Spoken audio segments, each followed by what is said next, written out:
Claude, vous êtes à Québec, vous l'avez entendu comme moi. On entendait tantôt dans ce reportage de Maxime Landry. Quand les gens poussent pour que l'enquête Scorpion continue, c'est qu'on veut défendre les victimes. Mais vous avez rencontré aujourd'hui la mère d'une des victimes. Oui, qui a elle-même poussé il y a très longtemps de cela, quand elle a soupçonné qu'il se passait quelque chose d'irrégulier avec sa fille. Elle a entamé les démarches auprès de la police de Québec. Elle nous raconte comment elle a été reçue et surtout ce qu'elle pense que ça a donné jusqu'ici. Prenons l'affaire du début, madame. Qu'est-ce qui vous a mis la puce à l'oreille? Qu'est-ce qui vous a fait découvrir que votre fille pouvait être impliquée dans un réseau de prostitution juvénile? Je me suis aperçue que ma fille faisait partie d'un réseau de prostitution juvénile parce que je recevais énormément d'appels à la maison. C'était continuel. Il commençait à avoir de l'agressivité dans la maison.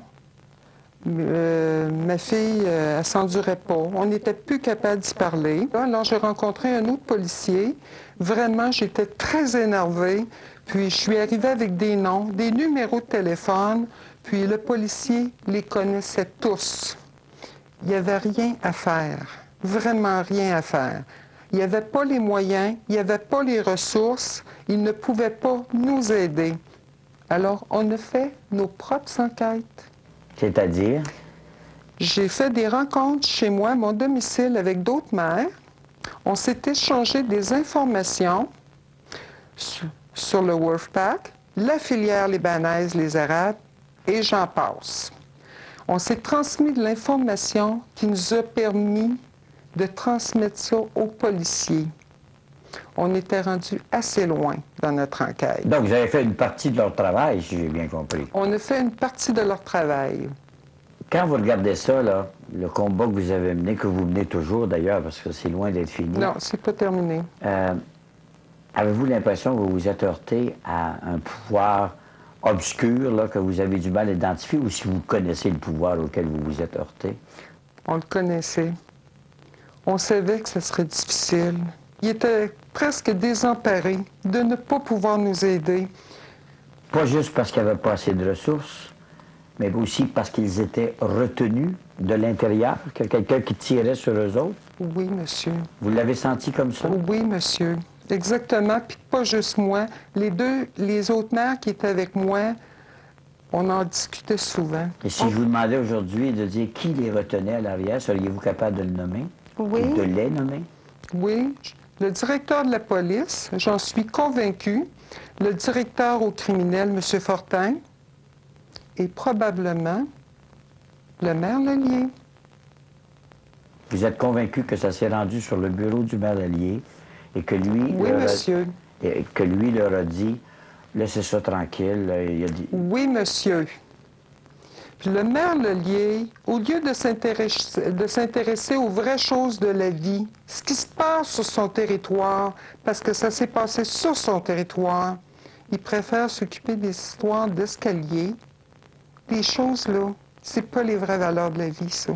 Si ça n'aboutissait pas nulle part, c'est parce qu'il y avait des gros noms là-dedans. Et votre jeune fille, comment va-t-elle aujourd'hui? Présentement, ma fille va bien, mais elle a repris ses études, puis elle travaille. Alors, actuellement, ben, l'argent est bien gagné, Est-ce puis qu'elle elle vous est en veut? heureuse. Faut pratiquement pas parler du réseau de prostitution à la maison, là, parce qu'il y a encore de l'agressivité. Bien, madame, je vous remercie beaucoup de vous être déplacée aujourd'hui. Bien, ça me fait plaisir. On espère que la jeune s'en tire, mais c'est un très gros nom qu'elle dévoile là, le maire Lallier. C'est vrai qu'il a été souvent montré du doigt, mais jamais personne n'avait ouvertement, en tout cas, voulu le mentionner.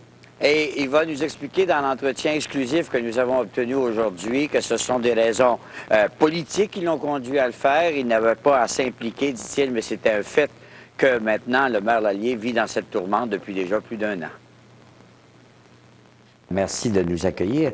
Je sens que c'est un privilège qu'on a parce que depuis que cette affaire est lancée, on dirait qu'elle vous embarrasse beaucoup puis vous évitez d'en parler.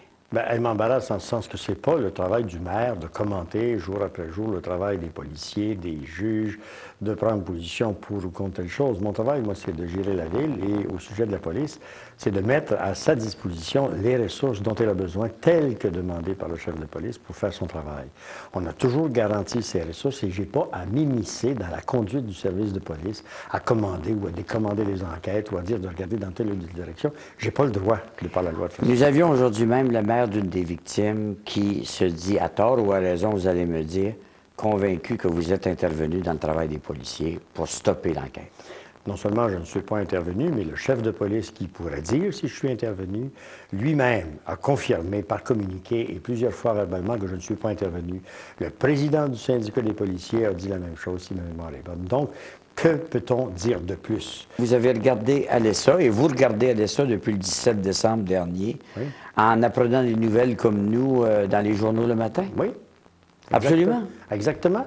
Il n'y a pas d'autre façon de le faire. Le chef de police n'a pas à téléphoner au maire la veille ou l'avant-veille en disant « nous allons faire une descente, nous allons faire ci, nous allons faire ça ». Ce serait désastreux. Alors donc, si vous avez regardé ça comme nous, en spectateur de l'événement, qu'est-ce que ça révèle sur votre ville, vous pensez? Ça révèle que la police a fait son travail, a mis à jour ce qu'elle considère être un réseau et elle a déposé ses faits, ses preuves auprès des procureurs de la couronne.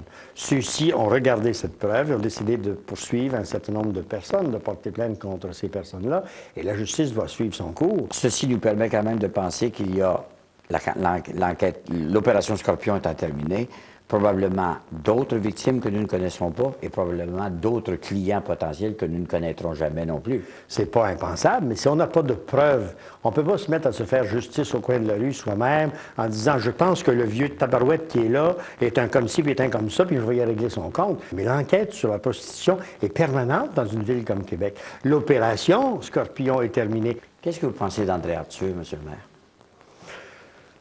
Ce que j'en pense. Je pense qu'André Arthur fait un genre de radio que je déplore personnellement. Je pense que par association, par collage de noms, de situations, il encourage les gens à faire des raccourcis dans le domaine de la gestion de la justice. Et finalement, on vit dans une société qui le permet. C'est le CRTC qui autorise André Arthur à aller en ondes et Jeff Fillion la même chose. C'est pas le genre de radio que ni vous ni moi nous ferions, je pense. Mais je pense que les gens sont assez responsables et raisonnables pour porter des jugements là-dessus. Que sera Québec à l'issue de cette affaire, quand le procès aura eu lieu à Montréal, comme on sait? Est-ce qu'il n'y a pas le tissu social n'est pas endommagé à Québec? Hein? Non, Québec sera toujours une vieille ville qui va bientôt fêter son 400e anniversaire et je pense qu'on va retomber assez facilement sur nos pieds. C'est une situation qui est le résultat, je pense, de l'énorme battage publicitaire et de demi-information qu'on a donnée et que pour que justice soit rendue, le juge a décidé de déménager le procès. Puis je pense qu'il avait raison de le faire, mais c'est à lui d'en décider. Merci beaucoup. Claude, pas de doute que demain, ça va alimenter les tribunes téléphoniques, ça. Sans doute, Pierre. Cette entrevue-là, l'entrevue de la maman et également les autres réactions qu'on est allé chercher dans la rue. Alors, dans quelques minutes, Pierre, je vous donnerai mon opinion telle que j'ai pu me la façonner sur cette affaire depuis que j'y suis ici. À tantôt. À tantôt.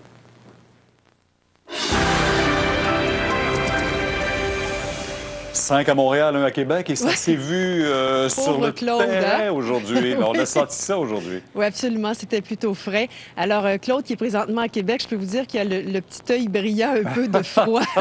J'admirais ça tout à l'heure. Je disais, oh, il a les yeux brillants. Ce n'est vraiment pas chaud. D'autant plus qu'il est près de l'eau. Il y a un taux d'humidité assez élevé. Alors, écoutez, oui, il y a eu de la neige dans la région de Québec, nord de la Mauricie, donc Shawinigan, Grand-Mère. Il y a eu de la neige. Des accumulations qui varient entre 2 et 6 cm. C'était un système dépressionnaire qui était en altitude et qui a touché vraiment presque uniquement ces secteurs-là. L'Abitibi-Témiscamingue, le nord de la Mauricie et la région de Québec. C'est à toute fin pratique terminé, les températures qui restent fraîches, mais là, il y a un autre système un peu plus organisé qui est près des Grands Lacs et qui va s'amener sur nos secteurs à compter de la nuit prochaine, surtout demain.